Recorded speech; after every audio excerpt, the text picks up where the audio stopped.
Assalamualaikum students. Now I'm telling you about the chronic inflammation. Inflammation क्या चीज़ है? ठीक है, इन्फ्लेमेशन जो होती है बॉडी का रिस्पॉन्स होता है कि वो इंजर्ड सेल्स को कवर कर सकें। ठीक है, प्रोटेक्टिव रिस्पॉन्स जो होता है बॉडी का उसे हम इन्फ्लेमेशन कहते हैं। Definition of chronic inflammation is the inflammation of prolonged duration in which the active inflammation tissue injury and the healing process simultaneously.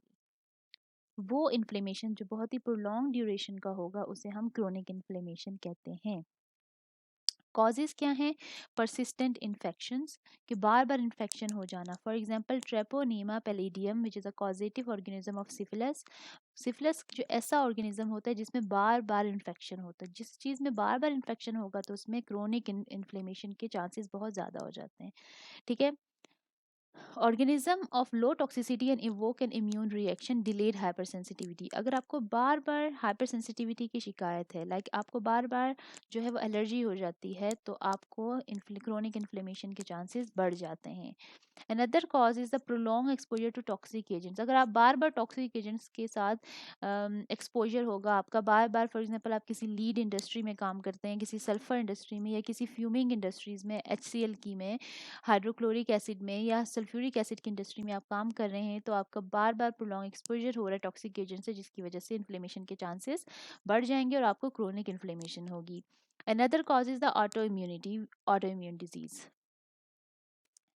Morphological features क्या हैं? Infiltration with mononuclear cells, macrophages, lymphocytes and plasma cells indicate persistent reaction to injury. जब आप morphological features ये क्या है? जब आपके blood test में मैक्रोफेजेस, लिम्फोसाइट्स और प्लाज्मा सेल्स की ज़्यादा तादाद दिखाई जाएगी या दिखाई दी जाएगी, तो इसका मतलब है कि आपको क्रोनिक इन्फ्लेमेशन है। Another is the tissue destruction done by the way inflammatory cell. बार बार अगर इन्फ्लेमेशन, क्रोनिक इन्फ्लेमेशन है, तो टिश्यूज क्या होंगे? कंप्लीटली डिस्ट्रॉय हो जाएंगे। आपके टिश्यूज कंप्लीटली डिस्ट्रॉय हो जाएंगे। Number third morphological feature is the repair involving angiogenesis and fibrosis attempt to replace lost tissue. आपकी जो नेक्स्ट है वो ये है कि आप बार बार रिपेयर प्रोसेस आपका स्टार्ट होगा, कि बार बार आप जो है आपका टिश्यू जो है वो टूट जाता है किसी वजह से, लाइक नेक्रोसिस की वजह से या किसी भी वजह से टिश्यू बार बार टूट जाता है, तो आपको किस चीज़ के चांसेस होंगे? आपको किस चीज़ के चांसेस होंगे? क्रोनिक इन्फ्लेमेशन के चांसेस होंगे। है chronic inflammation. Mononuclear phagocyte system, mononuclear phagocyte system जो है आपका वो एक्टिवेट हो जाता है, तो वो आपको क्रोनिक इन्फ्लेमेशन का पता लगवाता है। सर्कुलेटिंग ब्लड मोनोसाइट, सबसे पहले आपके जो ब्लड के मोनोसाइट्स हैं वो सर्कुलेट करेंगे और टिश्यू मैक्रोफेजेस के अंदर आ जाएंगे, जिसको क्या कहा जाता है? कुफर सेल्स इन द लिवर। अगर वो इन्फ्लेमेशन आपकी लिवर में हो रही है तो उसे आप कहेंगे कुफर सेल। अगर आपकी स्प्लीन में है तो उसके कहेंगे साइनस हिस्टियोसाइड्स। अगर सेंट्रल नर्वस सिस्टम में है तो आप इसे कहेंगे माइक्रोग्लाया, और अगर लंग्स में है तो आप इसे कहेंगे एल्वियोलर मैक्रोफेजेस। अब मैच्योरेशन कैसे होगी मोनोन्यूक्लियर फेगोसाइट्स की? मैच्योरेशन ऐसे होगी, स्टेम सेल से मोनोब्लास्ट निकलेंगे, मोनोब्लास्ट जो है बोन मैरो में होंगे, वो जाएंगे ब्लड में, ब्लड में वो कन्वर्ट हो जाएंगे मोनोसाइट में।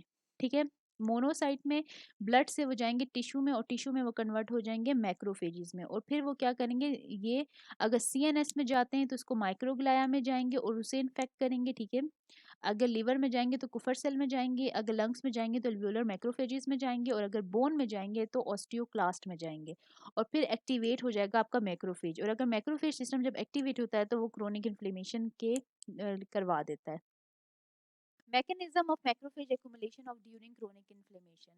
Continued recruitment of monocytes from the circulation. Circulation में बार बार मोनोसाइट्स आएंगे, most important source for macrophages. Monocyte जहाँ होंगे वहाँ मैक्रोफेजेस भी होंगे। Local proliferation of macrophages from the blood stream. आपको ब्लड से ही मैक्रोफेजेस की तादाद पता चल जाएगी कि बार बार जो है वो डिवाइड हो रहे होंगे macrophages in the blood. Immobilization of macrophages within the site of inflammation and cytokines and oxidized lipids can cause immobilization. जो मैक्रोफेजेस हैं वो इमोबाइल हो जाएंगे, वो मूव नहीं कर सकेंगे इन्फ्लेमेशन की साइट से। मीन्स कि जहाँ पे इन्फ्लेमेशन है मैक्रोफेजेस वहीं जाकर फंस जाएंगे और वो वहाँ से मूव नहीं कर सकेंगे, जिसकी वजह से एक्यूमुलेशन हो जाएगी मैक्रोफेजेस की। सबसे पहले जो है क्रोनिक इन्फ्लेमेशन में क्या होता है? मैक्रोफेजेस की एक्यूमुलेशन हो जाती है with in the site of inflammation. यहाँ पे आप देख सकते हैं effects of macrophage activation. Activation कैसे होती है? सबसे पहले जो है एक्टिवेटेड T सेल आएगा। एक्टिवेटेड टी सेल जो है वो किसे एक्टिवेट करेगा, साइटोकाइन इंटरफेरॉन गैमा को। वो एक्टिवेट करेगा मोनोसाइट को, जिसे वो मैक्रोफेजिस भी कहा जा सकता है। उसमें क्या होगा, नॉन इम्यून एक्टिवेशन होगी इंडोटॉक्सिन की, फिब्रिनोटेक्टिन की, केमिकल मीडिएटर्स की। फिर क्या होगा, वो एक्टिवेटेड मैक्रोफेजेस बना देंगे। जब एक्टिवेटेड मैक्रोफेजेस होंगे तो वो दो काम करेंगे, या तो वो टिश्यू की इंजरी करेंगे या फिब्रोसिस करेंगे, ठीक है। अगर जब टिश्यू की इंजरी करते हैं तो क्या क्या होगा, टॉक्सिक ऑक्सीजन मेटाबोलाइट्स बनेंगे, proteases, neutrophil chemotactic factors, coagulation factors, metabolites and nitric oxide, ठीक है। अगर फिब्रोसिस में वो फिब्रोसिस कॉज करते हैं तो आपके पास क्या होगा, ग्रोथ फैक्टर्स में इश्यू आएगा, fibrogenic cytokines, angiogenesis factors and remodelling collagenases. Other cells of chronic inflammation, कौन कौन से दूसरे सेल्स जो हैं वो इन्वॉल्व हैं क्रोनिक इन्फ्लेमेशन में। सबसे पहले आपको याद रखनी है कि क्रोनिक इन्फ्लेमेशन में एक्यूमुलेशन होगी मैक्रोफेजेस या मोनोसाइट्स की at the site of inflammation में। जो दूसरे सेल हैं जो इन्वॉल्व हैं क्रोनिक इन्फ्लेमेशन में वो हैं infiltration with mast cell, lymphocytes and plasma cell. Lymphocytes में क्या होगा, mobilisation in antibody mediated response. Mast cell में क्या होगा, widely distributed in connective tissue and participate in both acute and persistent inflammatory reactions, binds the FC portion of the IgE antibody। Mast cell जो होंगे वो connective tissues होते हैं, ठीक है, और वो एक्यूट और persistent long term chronic inflammation reactions में पार्टिसिपेट करते हैं और आईजी एंटीबॉडीज में इन्वॉल्व होती है। प्लाज्मा सेल्स में क्या होगा, produce antibody directed either against persistent antigen in the inflammatory site or against altered tissue components। And number fourth is the eosinophils। Eosinophils is the parasitic infection mediated by IgE। IgE से mediated होते हैं। Eotaxin, a chemokine that has the ability to prime eosinophils for chemotaxis।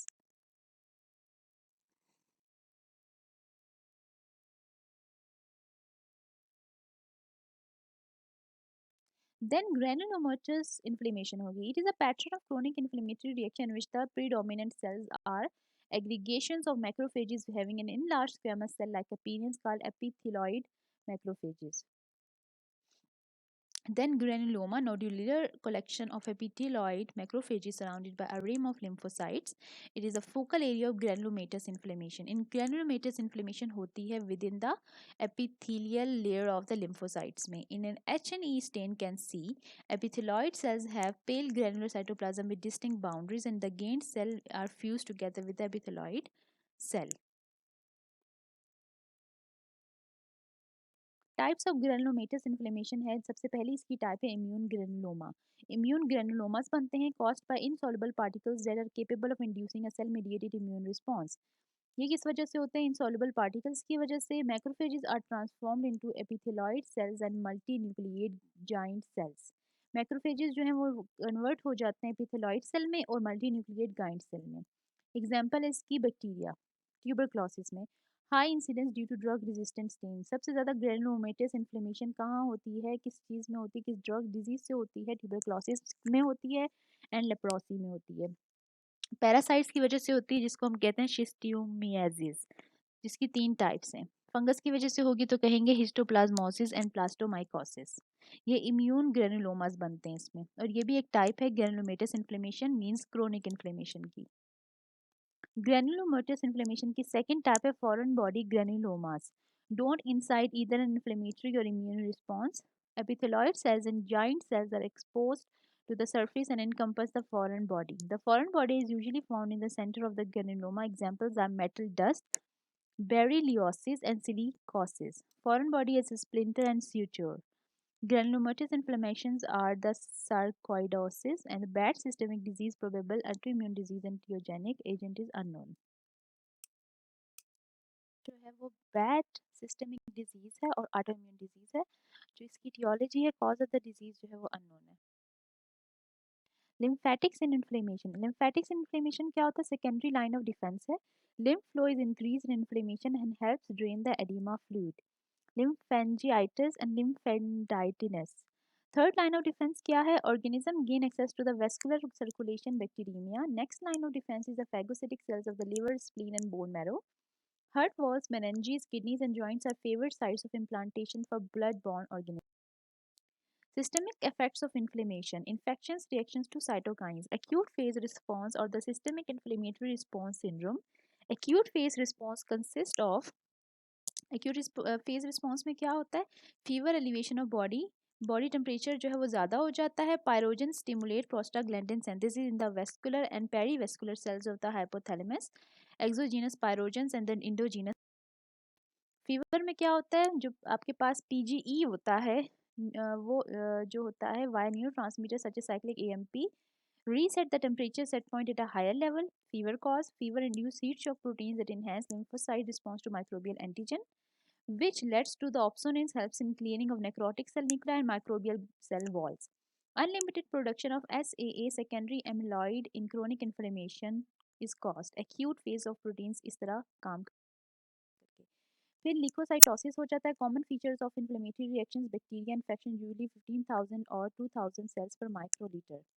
लिकोसाइटोसिस में क्या होता है, accelerated release of cells from the bone marrow, post mitotic reverse pool shift to the left by cytokines, and the colony stimulating factors cause increased production of white blood cells. Most bacterial infection induce neutrophilia. Viral infection जो कि lymphocytosis से होते हैं, typhoid fever करते हैं, bronchial asthma करते हैं and. Thank you so much.